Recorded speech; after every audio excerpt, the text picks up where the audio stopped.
Après la clôture de la session ordinaire de septembre, le 15 décembre dernier, les deux chambres du Parlement convoquées chacune en session extraordinaire vont se réunir en congrès le vendredi 20 décembre sur décision signée par leurs présidents respectifs, à savoir Sama Lukonde du Sénat et les professeurs Vital Kamerhe de l'Assemblée nationale pour la désignation d'un nouveau juge à la Cour constitutionnelle en remplacement du juge Wassenda Songo Corneille, arrivé en fin mandat après 9 ans de bons et loyaux services rendus à la nation. Pour préparer ces grands rendez-vous, le président de l'Assemblée nationale, le professeur Vital Kamerhe, accompagné du rapporteur Jacques Joly et de la questeur Chemel Lunda Polipoli, est allé à la rencontre du président du Sénat, Sama Lukonde, pour échanger sur cette question afin d'avoir une vision harmonisée de cette séance. Il faut noter qu'à l'issue de ces échanges, les bureaux des deux chambres ont convoqué respectivement la conférence des présidents, instance des concertations entre différents responsables pour discuter autour de l'organisation de ces congrès.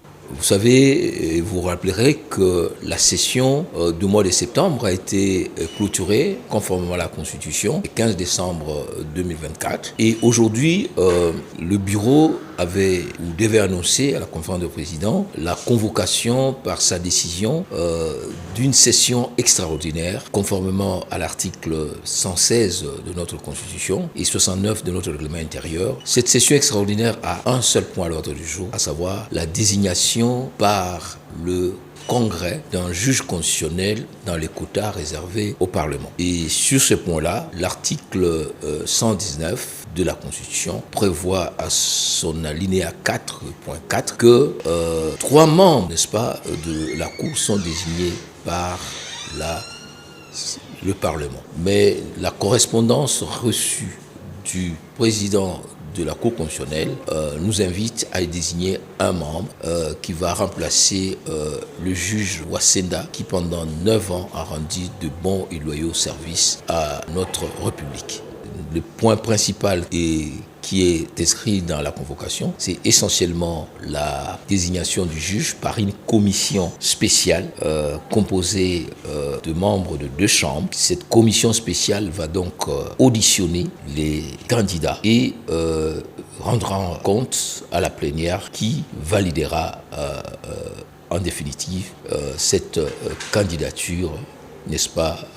du Parlement. La convocation de ce congrès en session extraordinaire se base sur l'article 69 du règlement intérieur de l'Assemblée nationale après que les 2 chambres aient été saisies par le président de la Cour constitutionnelle, Dieudonné Kamule Tabadi Banga, sur la fin du mandat d'un des 9 juges qui composent cette institution. Suivant les prescrits de l'article 158 de la Constitution, la Cour constitutionnelle est composée de 9 membres nommés par le président de la République, dont 3 nommés à sa propre initiative, 3 choisis par le Parlement et 3 désignés par le Conseil supérieur de la magistrature. Les 2 tiers des membres doivent être exercés par des juristes, avocats, juges, procureurs, professeurs universitaires avec un mandat non renouvelé.